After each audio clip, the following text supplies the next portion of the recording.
Welcome to a special edition of the Honolulu Cheese Podcast, the pretty much number one NFC North podcast. I'm your host, Matt. Joining me, not as always, it's not Ryan, it's not Moran, it is Brian from That Wrestling Podcast, Steelers fan extraordinaire. Brian, how are you, buddy? Oh, dude, I am so good. Would you look at that? I am happy to be on the podcast because for you and I on Sunday, it's a big week, my friend. I know. We got to talk weekend plans when we get out of here. We don't want to bore the people with that. Before we jump into a little Bears Steelers, I have to tell you, and Moran would be so mad if I didn't ask, the next time you guys are hard up for a guest picker, Moran is a big wrestling fan and would love to jump on the podcast. So put him on the waiting list. I don't want him at the top. I want him in the only if someone cancels at the very last minute bucket. So he's going to be like a backlash, payback, correct. Not a Mania, SummerSlam. Okay. Not a Mania, not a Rumble. I mean, he would have been just getting the guy on for WrestlePalooza would have been just fantastic. Right. He's a big paloozer. Oh, biggest guy I know, yeah.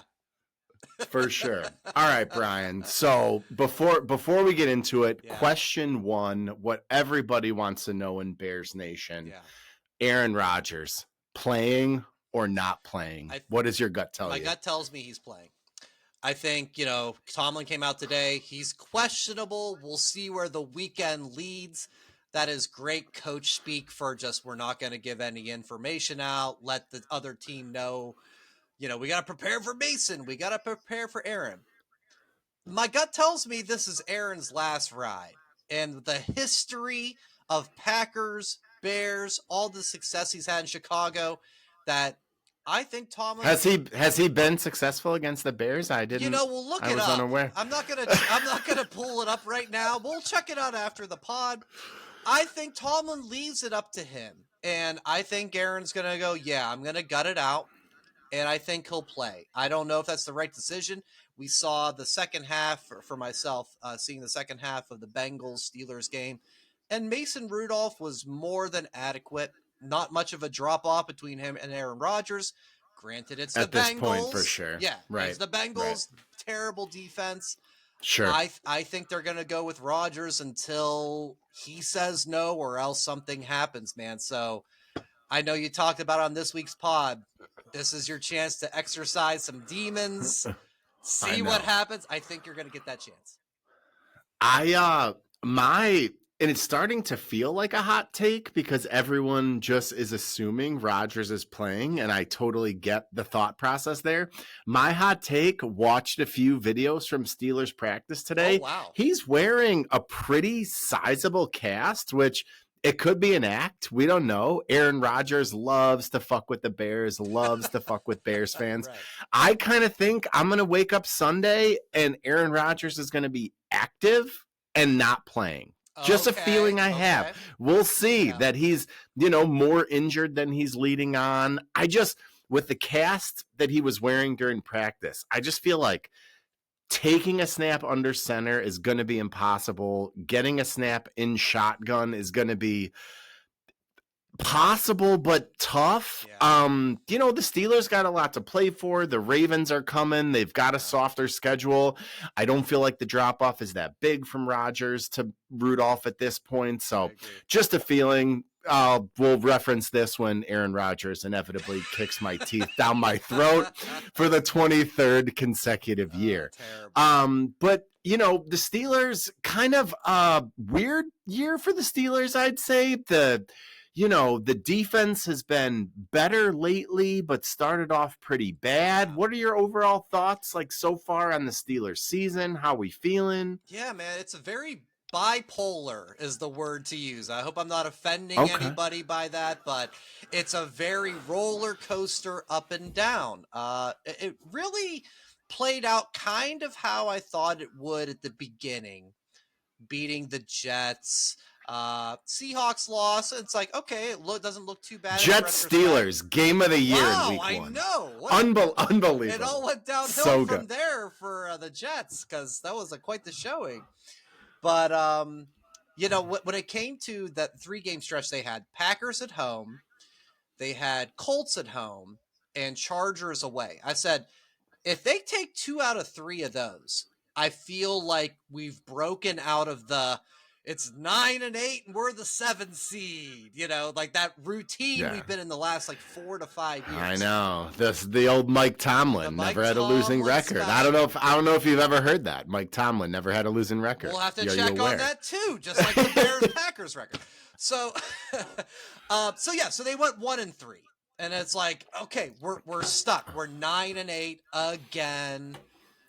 It's just weird. It's a very inconsistent team. They beat the Colts when they were probably a pretty sizable underdog, and they beat them pretty handily. The Colts had some good garbage time yards and touchdowns.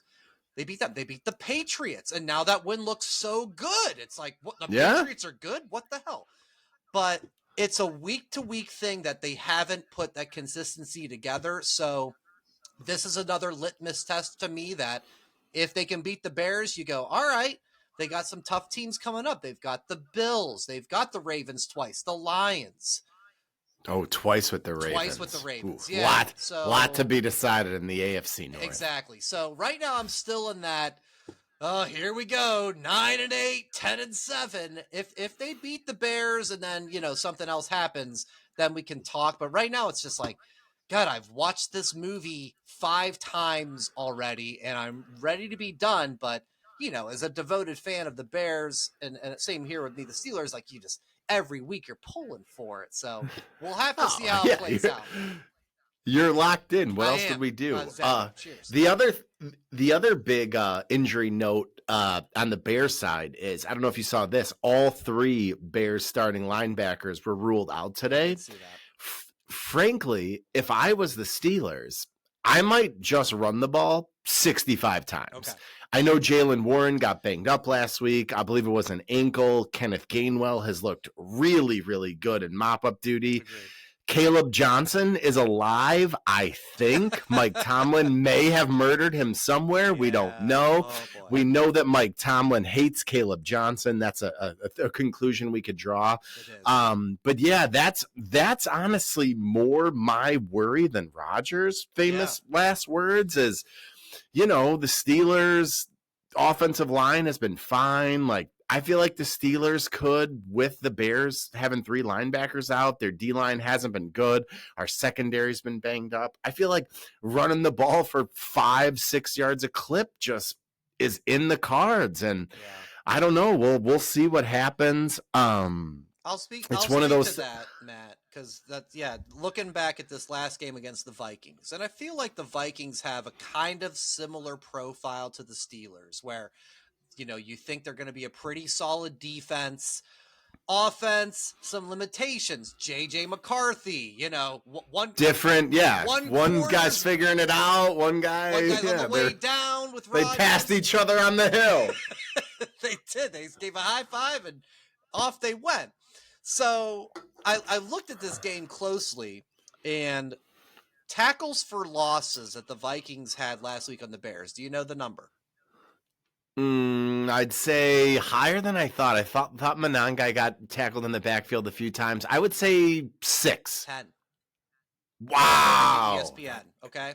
According that to is ESPN. more than I thought. So between that and then the Bears, that same stat, 1 tackle for loss, no sacks.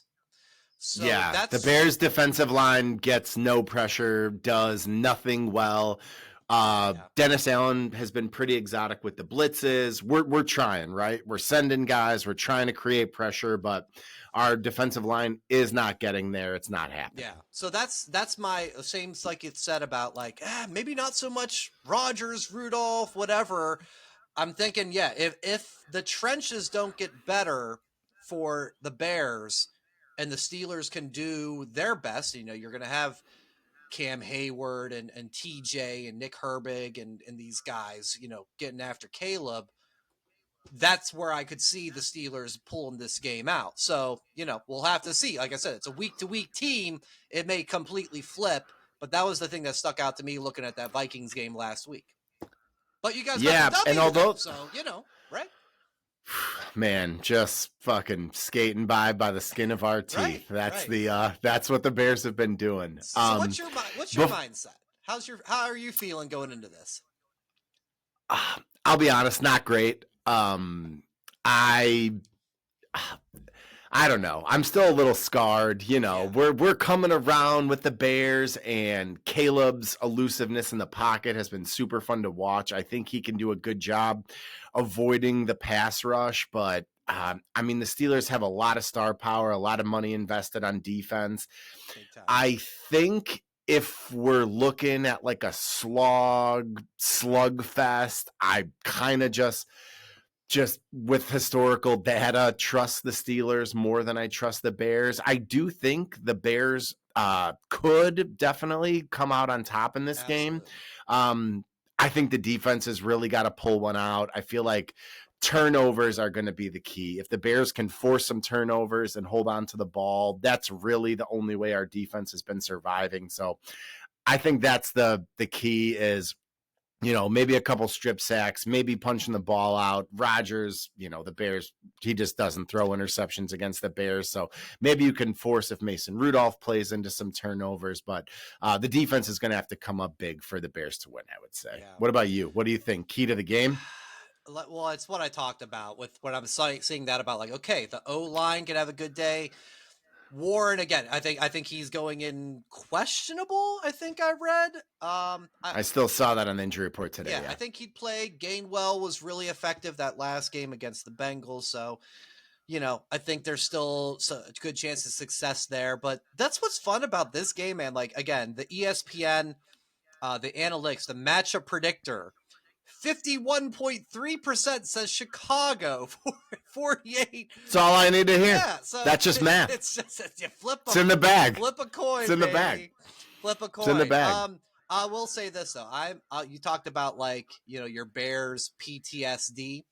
I think the Steelers have a little bit of that as well. I think I saw they haven't won in Chicago since '95, and wow, they've had some kind of funky games. I've seen the clips lately this week on my Twitter of an overtime game where the Bears had a run to win the game on a touchdown recently when the Bears were bad. And that was the day after my wedding. Fun fact. Oh, that is fun. Congratulations. Yeah, on the wedding and the Bears win.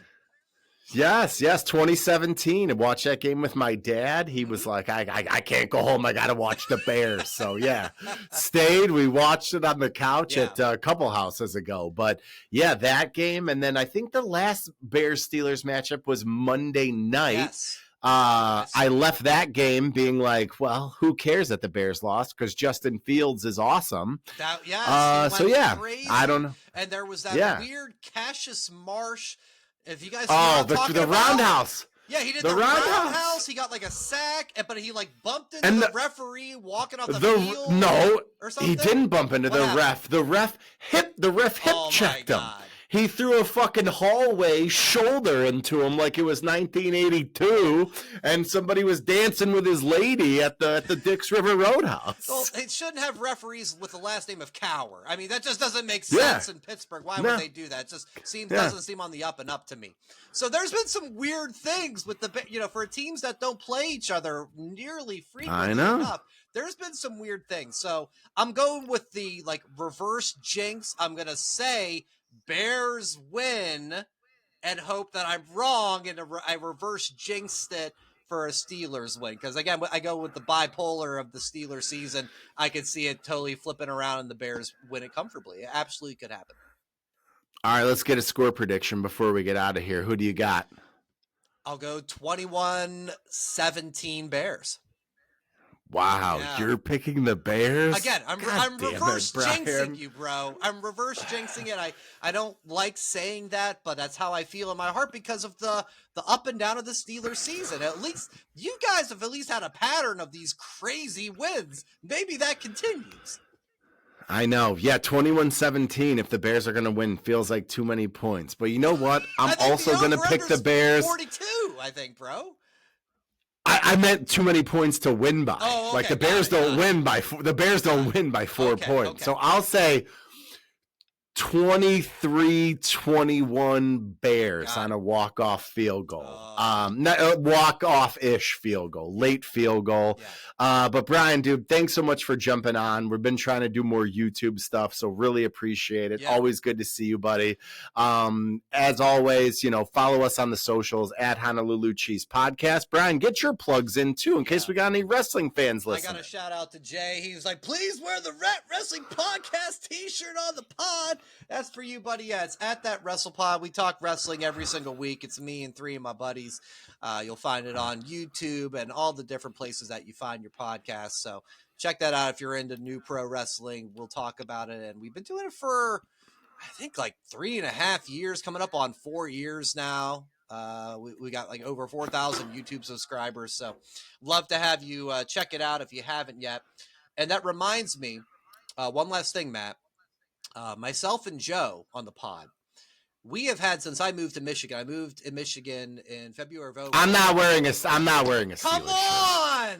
Shirt. No. Joe, third place Joe, as I'm referring to him, because the Lions stink, just like I told them they would, because they lost Ben Johnson, and they already fired their offensive coordinator. Their head coach is calling plays. Joe, thanks for listening. Enjoy third place. I'm not wearing a Steelers shirt, but I will buy Brian a case of beer of his choice if the Steelers win. How about that, buddy? I will accept that. On the next podcast, I'll have Joe do his rendition of Stan from Eminem to make up for it. We'll do that too. Yes, so stay put for that. That was actually really incredible this past weekend. So good. Ryan killed that. Hey guys, I tried to get him to do it, Joe. Sorry, but all right, rules are rules, and Matt has placed his bet, and I'm accepting it. All right. As always, may your Kool-Aid stay blue, your head stay cheesy, and the Bears are in first place. Thanks, everybody.